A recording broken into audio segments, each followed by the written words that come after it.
Hi y'all, it's Taylor from Tay Time, and welcome to this week's recap of The Walking Dead Season 7, Episode 13? No, we're not at 13 yet. 12.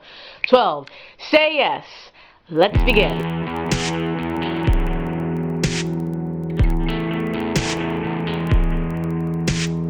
I want to start off by saying two things. First thing is, this week's was better than last week's.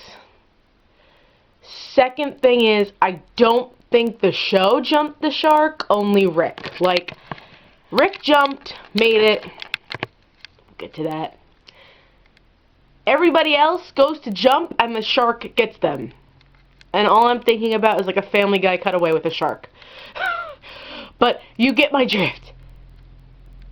And it's because of what happened in like the last 5 minutes, as well as Tara's scene with Judith. And, of course, the previews for next week. Because next week looks amazeballs.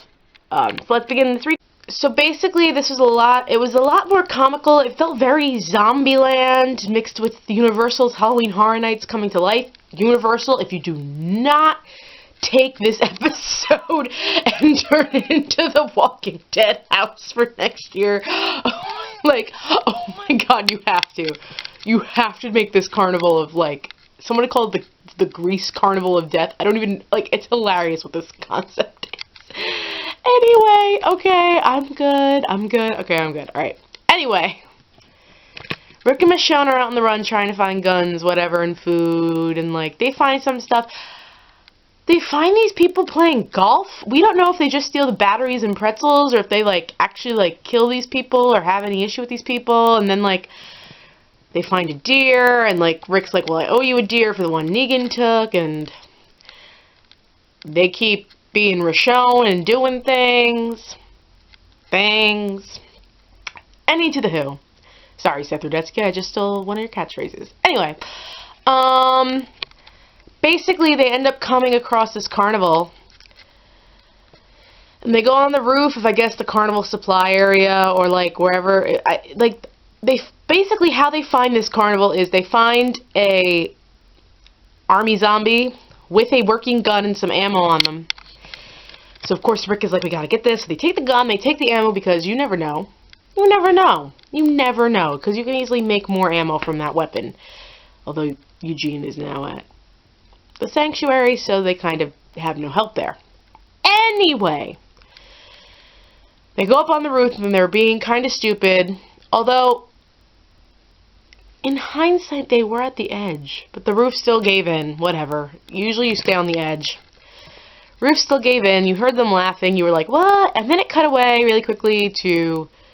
Was it that what it cut away? Anyway, we're going to stop with Rick and Michonne for a second. That's when it cut to Rosita, who is just being angry and goes out, and she kills a zombie, gets guts all over her because she thinks she sees a gun. It's a toy gun. Even though she's been a, excuse my language again, bitch lately, I actually kind of felt a little bad for her, and she ends up going to Father Gabriel, and Father Gabriel's dropping wisdom, like, not Herschel level wisdom though yet. Like, I think are actually going to give Father Gabriel his rightful comic death, but it's like, okay, whatever. So then back to Rick and Michonne, they literally hit the jackpot of food. So they could literally split this food up between them and the Saviors, like the jackpot of food. But while they were on the roof, first off, you found out Michonne was getting better with her aim in a rifle. Her sword is still her greatest weapon. But they see the carnival, and they see all the people that were there, as well as a few other things, as well as the army people. We don't know what happened, but the army people who had all of these weapons and ammo still on them. So, they have to go and they have to find that. Here's where Fear the Walking Dead comes in, because their, like, little mini-sode came in super earlier than normal. I don't like this mini-sode. I like the plain better. I don't know why. This one's weird. Although the pictures that came out the other day makes me think this is where Nick and Lucia That was her name, right? Lucia? Yeah, are gonna be. So, that's about that. Anyway, then came, Rick and Michonne getting stuck in a car because they overshot all these walkers, but it actually wasn't fully their fault. One of the walkers with a weapon, the weapon started going off because the walker hit like this is actually a really cool like stunt, hit the car with the spikes coming out of it, and it actually caused it to go off. Great work on Greg Nicotero's team's part.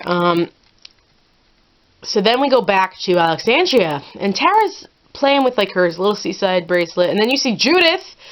Thank God somebody's watching her. Where's Carl, by the way? Like, I can't with you, Carl.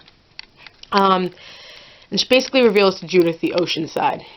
And you could tell she's starting to feel more guilty about knowing and all this jazz. Then comes the part... I like to often compare Walking Dead to Harry Potter. Harry Potter, at least, A, had Hermione, and B, also had some more common sense than Rick Grimes did last night. Rick and Michonne decide after there's too many of them, one goes to the slide, one goes to the Ferris wheel. Fine, cool beans. Michonne yells, "How many do you have left to kill?" "I have 8. Or Rick yells to Michonne, "How many do you have left to kill?" "I have 8. "How many do you have?" He has to count first off. Rick Grimes, are you kidding me? You count in 2s, not 1s. 2s. So he's like, 10. And then he sees the deer, so he decides, I'm gonna be effing stupid. And he jumps the shark. Because Michonne is a smart one. He ends up falling off because he sees the deer into a thing of zombies, freaking out Michonne. I knew he wasn't dead. I did think they were going to have, like, Michonne back up and a walker bite her, and then he show up and he, like, have to kill her. Like, that would have been intense, man. Oh, my God. That would have been intense. I knew he wasn't dead. But he was being stupid. However, there was a really cool thing where he tossed the katana back to Michonne, and she caught it and sliced the zombies' heads off. It was really cool. So they score everything, and basically Michonne is treating Rick like we are right now. Silent treatment, you stupid ass. This is why people think the whole show jumped the shark. It's just Rick, because he's a dumbass. I'm cursing a lot in this episode. I'm so sorry. Anyway. He brings up Glenn, because can't have an episode without bringing up some sad news. Anyway, and is like, I couldn't save him, I need to save all you, and I guess he makes her say yes to, like, staying together, and, like, just in general staying together, and, like, getting through this, I don't know. So they bring all the supplies back. Tara, Rosita, I didn't see Aaron there, unless I missed him. I didn't see Father Gabriel there either. I know Tara and Rosita were there because they had lines. And, like, important lines, too. Rick and Michonne bring the guns to Jadis. Now, Jadis, honey, I can understand wanting more ammo. I can. That ammo's great. They found you 63 guns that you know of. They could have saved a couple for the Alexandria and maybe given a couple to the Hilltop, which, in the end, they do that. And they made you an inventory. Like, for right now, I mean, I would have still demanded more ammo, but, like, that's more than enough guns. So then they end up bargaining. It's like an episode of Comic Book Men. They're bargaining. It's like Jadis is Walt, and Rick is, like, one of those random people that come in, and I'm like, Walt's not even this bad. I don't know if the cat's going to be brought back. They did bring up the cat. But, they also were a little pissed that they had to clean the guns. And, like, everyone I know that watches this show is like, they got them for you, you could clean them. And I was like, even Rick was like, we were able to get the slime off of them. And make sure they're not loaded so we could have, you know, we could get through the rounds and stuff and make sure you had everything. So I think they ended up taking 10 back. I don't know. So then Rick's walking around still like a stupid ass. Because, you know, everyone else got eaten by the shark except for him. And I for a hot second, a lot of us thought that Rosita knew about Oceanside because of the way Tara was walking around. But it turns out she doesn't. She just actually went out on a run like Tara said. And Tara is like, I need to tell you something, Rick. That was where I knew the episode didn't make the series jump the shark. Because of the Tara and Rosita storylines in this episode. They were the saving grace. And then came the last few minutes, because it was extended by like 2 minutes, which was like, cool, okay. You see the hilltop. Okay, what's going on at the hilltop? Cool beans. I don't want to see Gregory. You see Jesus and Maggie and Sasha, that's cool. Rosita shows up and sees Sasha at Abraham and Glenn's grave.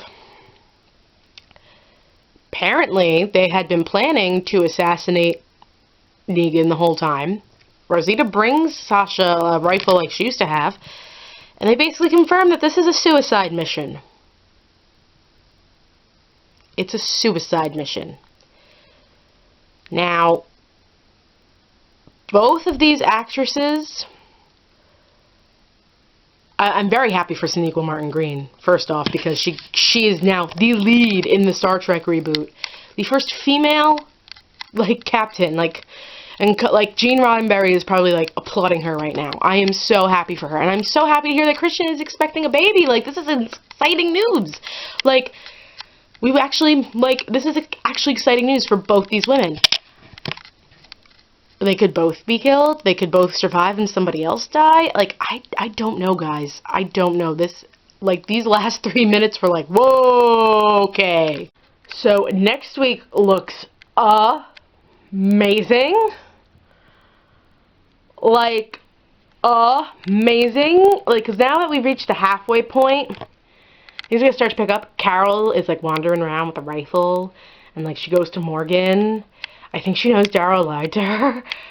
But, like, she's definitely doing stuff. Like, oh my god. She's definitely doing stuff. And then, like,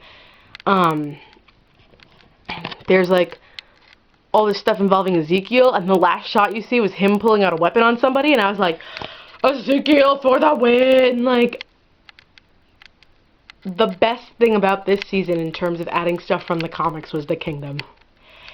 And it's paying off. And I love it. And I'm excited. Next week looks amazing. It's like we're going to get Badass Carol back. Badass Carol! And that's another reason why I don't think the show has jumped the shark. Carol Pelletier, people. Carol Pelletier. And of course Ezekiel and the Kingdom. So, until next time, please like and subscribe. And have a good day, guys.